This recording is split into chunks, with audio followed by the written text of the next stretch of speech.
We are federales, you know, the mountain police. If you're the police, where are your badges? Badges? We ain't got no badges. We don't need no badges.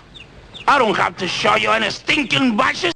Hi everybody, Dr. Meno here, doing a report on this Nicaraguan conflict, protest, revolution, whatever you want to call it, and how outside influence has got their meddling hands corrupting everything once again.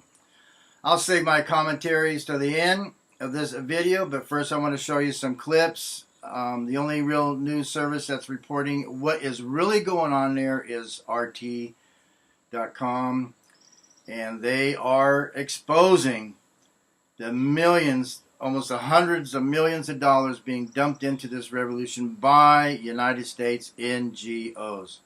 Okay, let's just get right to the reports here. Dialogue between the Nicaraguan government and opposition groups has come to a halt just days after they resumed. The country has been rocked by unrest since April. Dan Cohen has the very latest.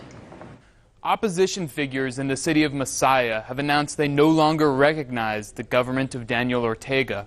For weeks, the city has been under the control of protesters operating roadblocks, and it has been the scene of the most deadly violence since the years of the U.S.-backed dictatorship of Anastasio Somoza in the 1980s. Nicaragua's Commission for Truth, Peace, and Justice, which was sworn in by the country's National Assembly in May, reported 168 people dead and over 2,100 injured.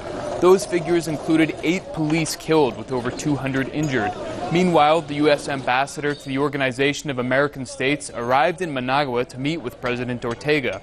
On Monday, the Inter-American Commission on Human Rights dispatched 2 teams to investigate the violence. There's a lot of different agents when you're talking about the violence, and it's not simply, I think it's pretty clear to say that it's not simply the government. Back in Washington, State Department spokesperson Heather Nauert condemned the Nicaraguan government in a statement saying, quote, "The United States condemns the ongoing government-sponsored violence and intimidation campaign in Nicaragua. Attacks and threats against peaceful protesters and the general population are unacceptable and must cease." Despite President Daniel Ortega's landslide victory for a 3rd consecutive term in 2016, Nauert called for early elections. It's a demand opposition groups have made too, and many of those groups have received huge amounts of funding from the U.S. Between 2014 and 2018, the United States Agency for International Development gave more than $91 million to Nicaraguan opposition groups. And of course, you all have heard of the United States Agency for International Development. Of course, that's been in the news lately because they're one of the biggest funders of the White Helmets.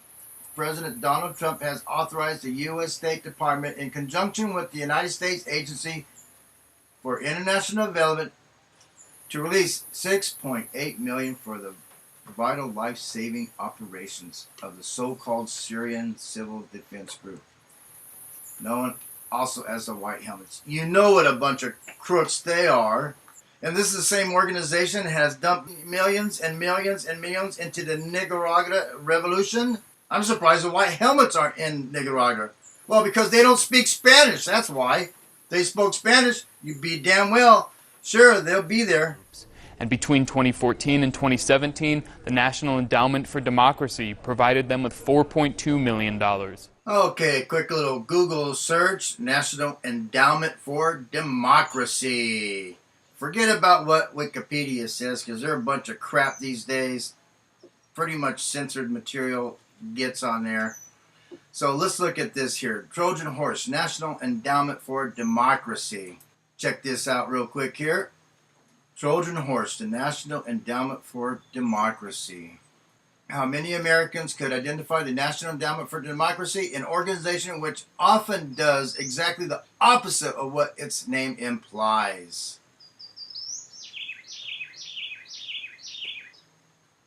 Interference in elections. Wow, how about that, huh?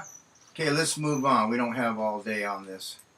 Let's go back to the next one here.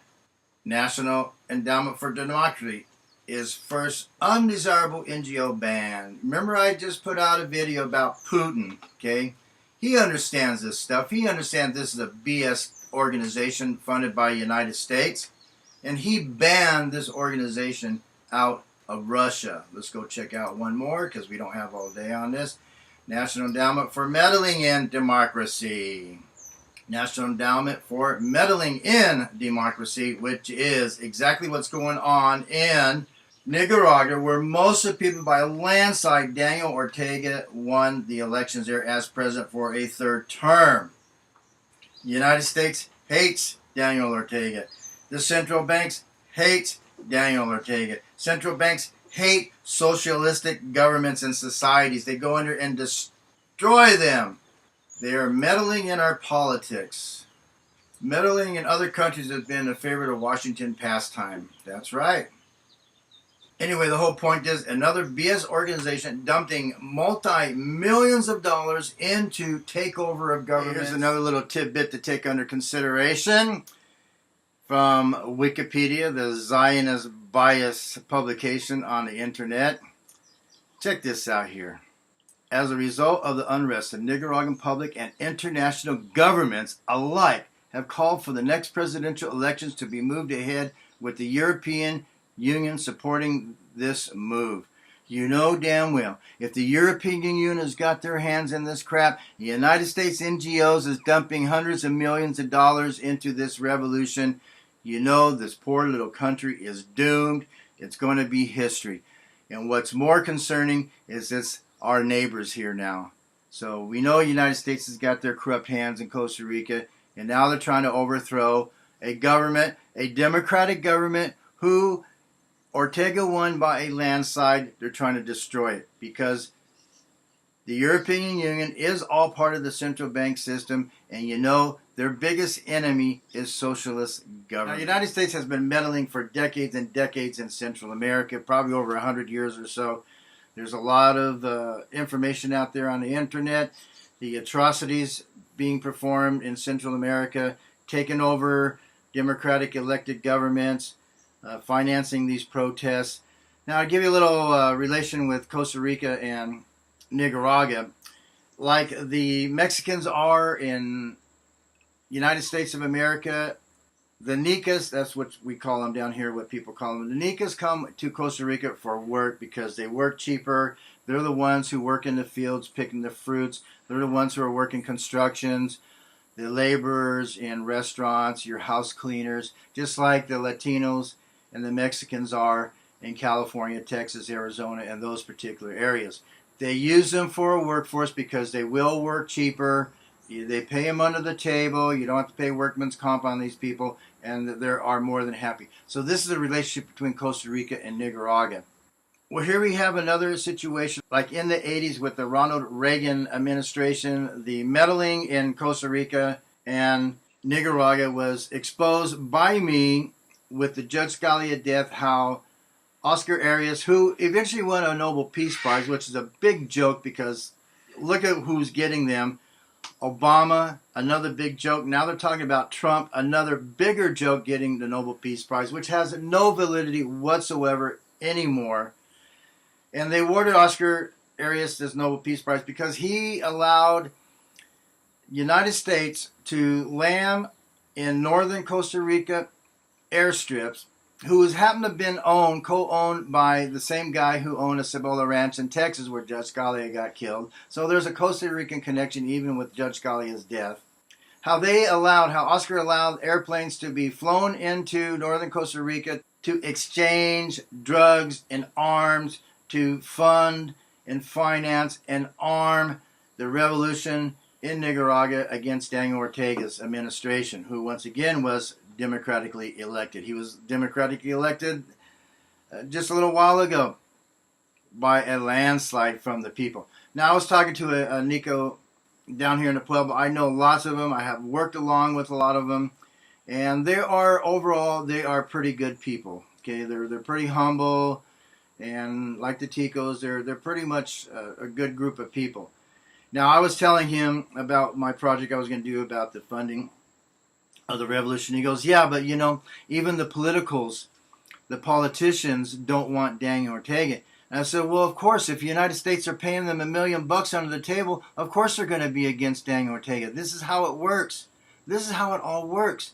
And you all forgot about John Kerry's budget in the Department of Defense and the State Department, how they have hundreds of millions of dollars dedicated to propaganda around the world to take over governments.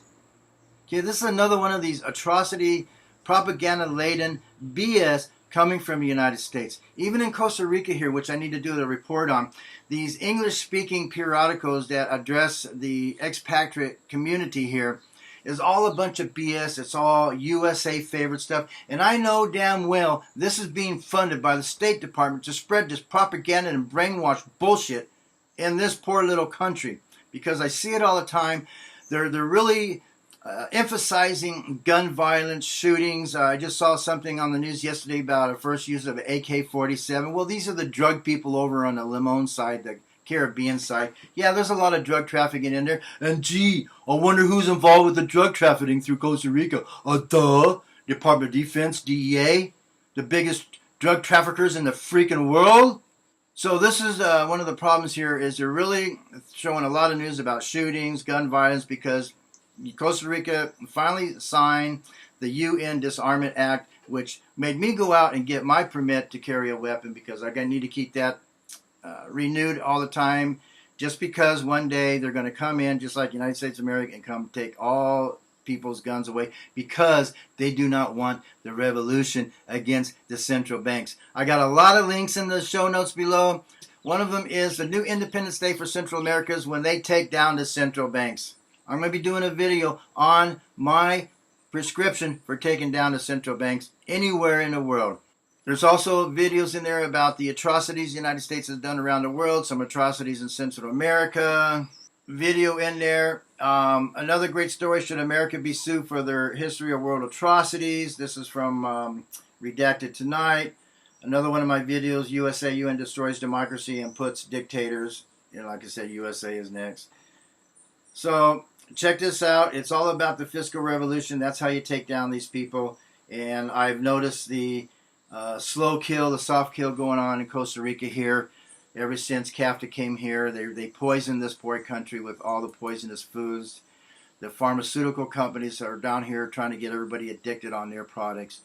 So this is the real situation, the real picture going on around the world. And once again, the United States NGOs. And I know damn well Soros has his hands, but I can't prove it because the whole Google network is so freaking biased and censored. It is so hard to get the information that used to be available to you to prove these so-called conspiracy theories, these so-called conspiracies, which aren't conspiracies. This makes it very difficult to prove our side of the story.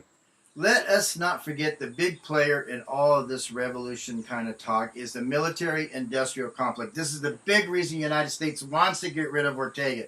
Look what he's done. Look what Nicaragua has done. Nicaragua drops $80 million on Russia tanks. Tico Times, another one of these BS propaganda papers down here in Costa Rica. Why does Nicaragua want 50 Russian tanks? Havana Times. Russia supplies 20 tanks to Nicaragua. Russia beyond. Russia again plants its flag in Nicaragua, stirring fears in the U.S. Oh, big fears. So many fears, they have to finance hundreds of millions of dollars in a revolution to get Daniel Ortega out of there so that Nicaragua can buy these war machines from the military-industrial complex. Russia tank deal with Nicaragua. Back to the future moment for U.S. All BS, all propaganda, all totally BS. This is why they need to take down and take over Nicaragua, to bring in the central banks. They hate countries buying military products from other countries. So this is one of the big aspects, too, in this whole revolution. Okay, that's good enough for my commentary. I'm Dr. Meno down here in Costa Rica watching the Nicaragua Revolution as a third party. Feeling sorry for those people in the corruption in the United States. I wish somebody would step up and take down that country, punish them severely for the millions of deaths over the decades, multi-millions of deaths that they are responsible for around the world with their proxy wars, with their funding revolutions. They're funding the ISA, Al-Qaeda, and all these people and all these groups. Pura vida from Costa Rica. Like I said, I'm trying to change the world, trying to save the world one mind at a time, watching the collapse of the world as a third party down here in paradise. Pura vida. Badges? We don't need no stinking badges. Oh, no.